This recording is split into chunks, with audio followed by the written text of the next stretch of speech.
अनन्यता क्या होती है, ये समझना बहुत जरूरी है।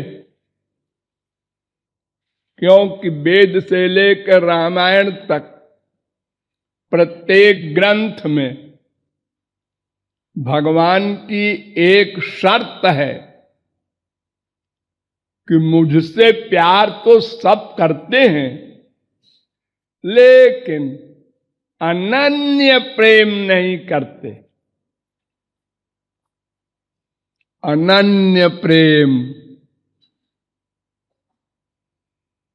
अनन्य माने न अन्य, अनन्य। जैसे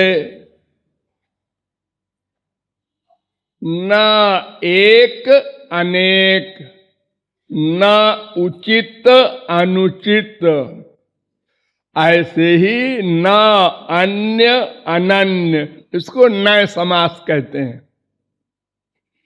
अन्य में मन का अटैचमेंट न हो, ये भावार्थ।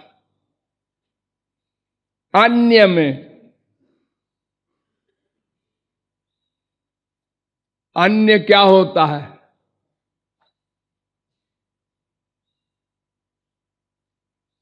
अर्थात श्री कृष्ण, उनका नाम, उनका रूप, उनका गुण, उनकी लीला, उनके धाम, उनके संत, इतने को छोड़कर जो बचा उसका नाम अन्य।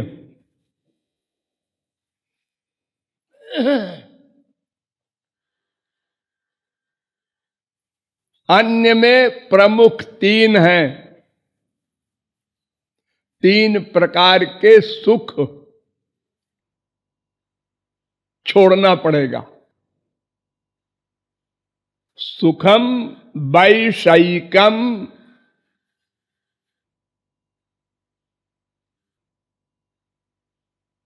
ब्राह्मम, ऐश्वरम चेति तत्त्रिधा। तीन प्रकार के सुख होते हैं।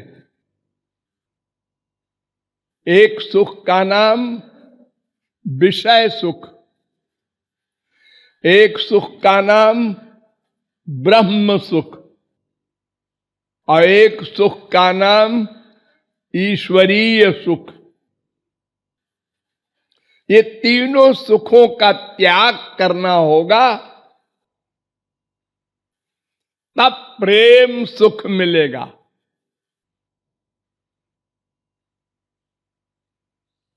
सेवा सुख मिलेगी। श्याम सुंदर की सेवा चाहते हो ना, तो सेवा चाहने के लिए तीन सुख अन्य हैं, इनको छोड़ना होगा। विषय सुख तो आप लोग जानते ही हैं, रोज आप जो इंद्रियों का सुख लेते हैं संसार से, इंद्रियों का सुख संसार से, उसको विषय सुख कहते हैं। आंख का विषय देखना, क्या देखकर सुख मिला? मां को, बाप को, बीवी को, पति को, बेटे को, बेटी को, ये संसार को देख के सुख मिलता है। जहां जहां समझ लो वहां वहां मन का अटैचमेंट है। जिसके छिन जाने से जहां जहां दुख मिले, समझ लो वहां वहां मन का अटैचमेंट है। एक एक शब्द पर ध्यान दो। आप लोग कहते हैं मेरा तो संसार में किसी से प्यार नहीं रहा, और जब कोई मर जाता है, मां बाप बेटा स्त्री पति, तो दुख होता है। हाँ होता है। तो फिर वहां अटैचमेंट है। जिस चीज के मिलने से सुख मिले और जिस चीज के अलग होने से दुख मिले, बस वही अटैचमेंट है। ये प्रूफ, प्रमाण। तो स्वर्ग लोक तक के जितने भी इंद्रियों के सुख हैं, जैसे आंख का सुख बताया, ऐसे कान का, ऐसे ही नासिका का, ऐसे ही रसना का, ऐसे ही त्वचा का। ये 5 सुख खास होते हैं, विषय सुख। इन 5 में मन का प्लस रहता है। मन युक्त आंख, मन युक्त कान, मन युक्त नासिका, मन युक्त रसना, मन युक्त त्वचा। अगर मन युक्त नहीं है तो फिर इंद्रियों का सुख नहीं मिलेगा आपको। मन कहीं और लगा है और देख रहे हैं कुछ, तो सुख नहीं मिलेगा। तो मन युक्त हो इंद्रियों से, और जो प्राकृत पदार्थ हैं, प्राकृत माया के अंडर वाले, उनमें जो हमारा स्वाभाविक अटैचमेंट है वो ब्रह्मलोक तक है। उसका नाम विषय सुख। ये 3 प्रकार का होता है विषय सुख। तमोगुणी, रजोगुणी, सत्वगुणी। तो तमोगुणी, रजोगुणी, ये तो आपको बहुत सुख मिलता है रोज। तमोगुणी सामान आप सेवन करते हैं, रजोगुणी सामान हलवा पूरी सेवन करते हैं, लेकिन सत्वगुणी सामान बहुत कम मिलता है और कम सेवन करते हैं। वो स्वर्ग संबंधी देवताओं की भक्ति वगैरह है। कहीं कहीं कभी कभी उसका भी रस मिलता है आपको, बस। इसके परे है आत्मा का सुख।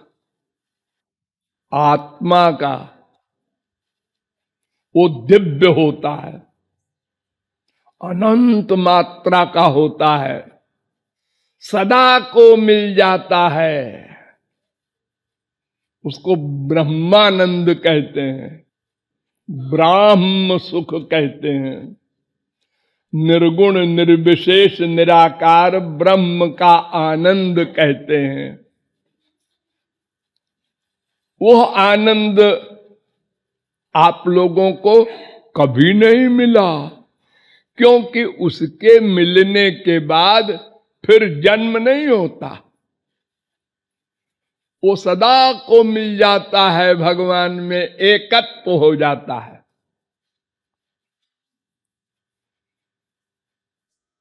तो उसके विषय में तो ऐसे सुन लीजिए, आपको अनुभव तो है नहीं, तो उसका भी त्याग कीजिए, मन से निकाल दीजिए।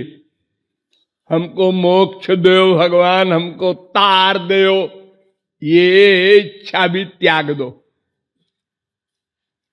हमको मोक्ष नहीं चाहिए। इसके आगे है भगवान का सुख, सगुण साकार का सुख। ये बुरी चीज नहीं है,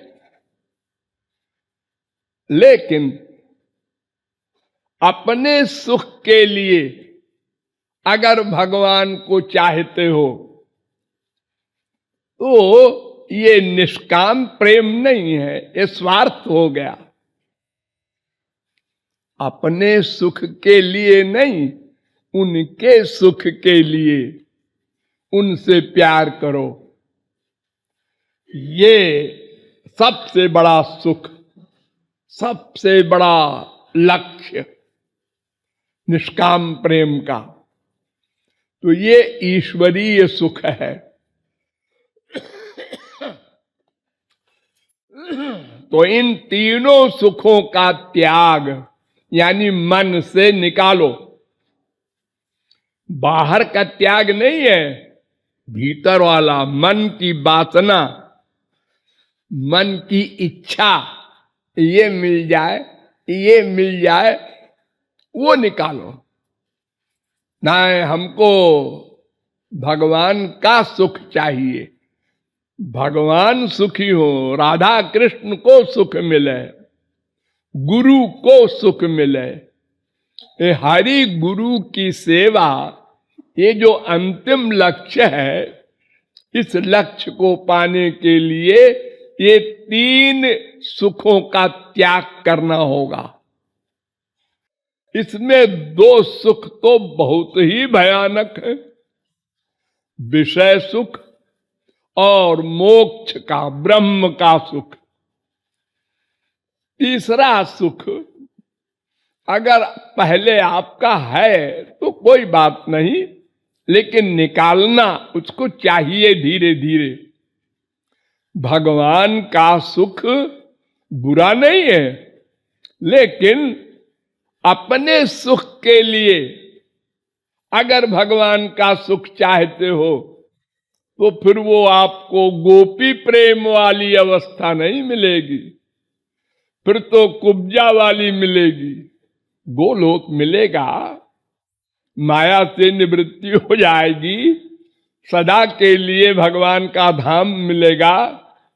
लेकिन सबसे ऊंचा लक्ष्य जो आपका है, उसको पाने के लिए तीनों सुखों का परित्याग करना होगा। ये अनन्यता का अर्थ है।